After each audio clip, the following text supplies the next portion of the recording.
हमने अक्सर देखा है लोगों की मौत होती है, मौत होने के बाद उसका जो कारण होता है हम जानने की कोशिश करते हैं, वो होता है पोस्टमार्टम से। पोस्टमार्टम के बाद फॉरेंसिक रिपोर्ट आती है, उससे पता चलता है कि ये जो डेथ है नेचुरल डेथ है या क्या है। तो एक हमारे साथ मौजूद है एक डॉक्टर जो कि फॉरेंसिक एक्सपर्ट है, हम उनसे बात करेंगे। राजेंद्र जी इनका नाम है डॉक्टर का। तो हम इनसे बात करते हैं और डिटेल में जानना चाहेंगे कि जो कॉज ऑफ डेथ होती है, पोस्टमार्टम होता है, क्या ये सब चीज़ होता है, प्रकार कैसे होते हैं। यूजुअली होता कैसे है, कोई भी इंसान का जो मृत्यु होता है उसके जो रीजंस होते हैं वो चार होते हैं। एक होता है नेचुरल डेथ, दूसरा होता है उसका एक्सीडेंटल डेथ, तीसरा होता है उसका सुसाइडल डेथ और चौथा होता है उसका होमिसाइडल डेथ। ये चारों भी जो डेथ होती है ना, उसको डिफाइन करना बहुत ज़रूरी होता है, क्योंकि तकरीबन ऑलमोस्ट एक नेचुरल डेथ छोड़ोगे तो बाकी की सारी डेथ है ना, ये थोड़ा दिखने में सिमिलर होती है।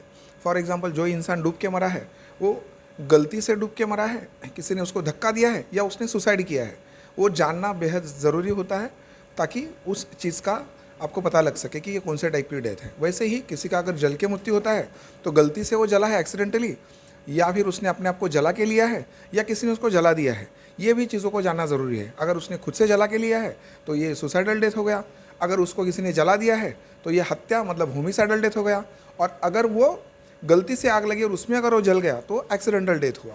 तो एक्सीडेंटल, सुसाइडल और होमिसाइडल, इसको जानने के लिए पोस्टमार्टम का बहुत अहम और इम्पॉर्टेंट रोल होता है। पोस्टमार्टम में यूजुअली क्या होता है कि बॉडी लोगों को उसका अंत्यविधि करने के लिए, दफनाने के लिए या जलाने के लिए जल्दी देना ज़रूरी होता है, इसलिए जितना जल्दी हो सके एक प्रोविजनल रिपोर्ट किया जाता है, और बाद में डिटेल में पोस्टमार्टम यानी फॉरेंसिक की तरफ उसके बॉडी के कुछ अवयव, अंग होते हैं, पार्ट्स होते हैं, वो भेजे जाते हैं। अभी यहाँ पर हम लोग बात कर रहे हैं, समझो एक होमिसाइडल डेथ की, यानी कि हत्या की अगर बात करेंगे तो वो जानना बेहद ज़रूरी है कि ये हत्या की गई है, एक्सीडेंट हुआ है, या ये गलती से या फिर सुसाइड किया गया है।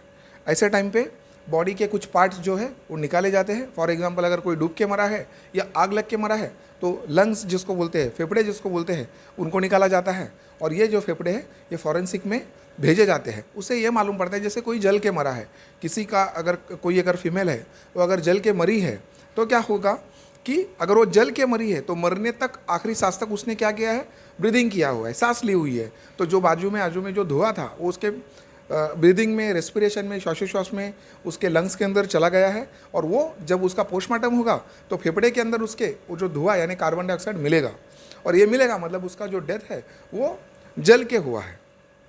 ठीक है। और अगर कोई इंसान का या फीमेल, उसी फीमेल की अगर डेथ की अगर हम बात करेंगे, अगर वो मरी है और बाद में उसको जलाया गया है, तो जब वो मरी है तब उसका ब्रीदिंग स्टॉप हुआ है और बाद में उसको जलाया गया है, मतलब उसने ब्रीदिंग, मतलब उसने सांस लिए नहीं है, तो उसके फेफड़े के अंदर ये जो धुआं है, जो कार्बन है, वो पाया नहीं जाएगा, और यहाँ से ये मालूम पड़ेगा कि ये जो लेडी है, ये जो फीमेल है, ये जल के मरी नहीं है, तो मर के बाद में उसको जलाया गया है। सेम वे अगर किसी का डूब के मृत्यु होता है तो वो भी जानने के लिए ऐसे ही टाइप के टेस्ट कुछ किए जाते हैं, जिसमें एक डाइटम टेस्ट करके भी होता है, जिसमें लंग्स, जो फेफड़े जिसको हम लोग बोलते हैं, उसको लिया जाता है टेस्ट करने के लिए। और उसमें अगर किसी का डूब के अगर मृत्यु हुआ है पानी के अंदर, तो ये जो लंग्स होती है उसके अंदर जो एलोलीज होती है, उसके अंदर पानी का कुछ अंश, या अगर सॉल्ट वाटर है तो सॉल्ट, खाड़ी का है तो खाड़ी का पानी, तो ये सारी चीज़ें उसके अंदर पाई जाएगी और ये डाइटम टेस्ट पॉजिटिव आ जाएगी। और अगर किसी इंसान का पहले मृत्यु हुआ है और फिर दिखाने के लिए अगर उसको पानी के अंदर धक्का दिया गया है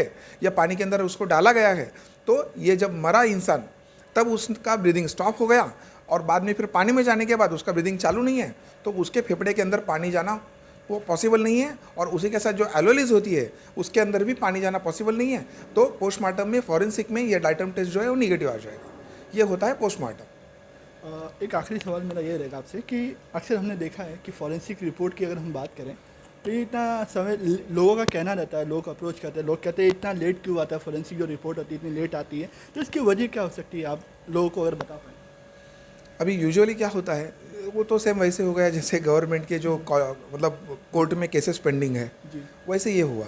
बहुत बार ऐसा होता है कि ये जो सारी केसेस होती है उसके अकॉर्डिंगली जब वो रिपोर्ट्स दिए जाते हैं, इसको क्रॉस चेक करना भी पड़ता है। बहुत बार उसके पहले के भी जो रिपोर्ट्स है वो भी पेंडिंग है, और हमारा अभी अगर ये जो डिपार्टमेंट है वो इतना बिजी डिपार्टमेंट है ना कि यहाँ पर ये सारे टेस्ट करने के लिए बहुत सारे पेशेंट्स आते रहते हैं। मतलब जो डेड बॉडीज़ है उनके बहुत सारे बॉडी के जो पार्ट्स है वो भेजे जाते हैं। अगर आप देखोगे तो रेलवे के बहुत सारे एक्सीडेंट है, फिर जो रोड एक्सीडेंट्स है, कोई बिल्डिंग कोलैप्स हो गया उसका है, कहीं पे आग लग गई उसके है। तो इतने सारे बॉडी के जो पार्ट्स है ये फॉरेंसिक डिपार्टमेंट में भेजे जाते हैं और उनके लाइनअप में मे बी उसके कारण वो ज़्यादा लेट होता होगा। और कुछ टेस्ट होते हैं वो लेंदी भी होती है, इनके प्रोसीजर भी बहुत बड़े बड़े होते हैं। और कुछ हाई प्रोफाइल जो पेशेंट्स होते हैं उनमें वापस से क्रॉस चेक वगैरह करके ही कंफर्म करके रिपोर्ट दिया जाता है, उसके कारण भी मे बी लेट होता रहेगा। तो ये थे हमारे साथ डॉक्टर राजेंद्र जी, जिन्होंने बड़े अच्छे से एक्सप्लेन किया हमें पोस्टमार्टम को लेकर। आमिर खान, मुंबई ब्रेकिंग।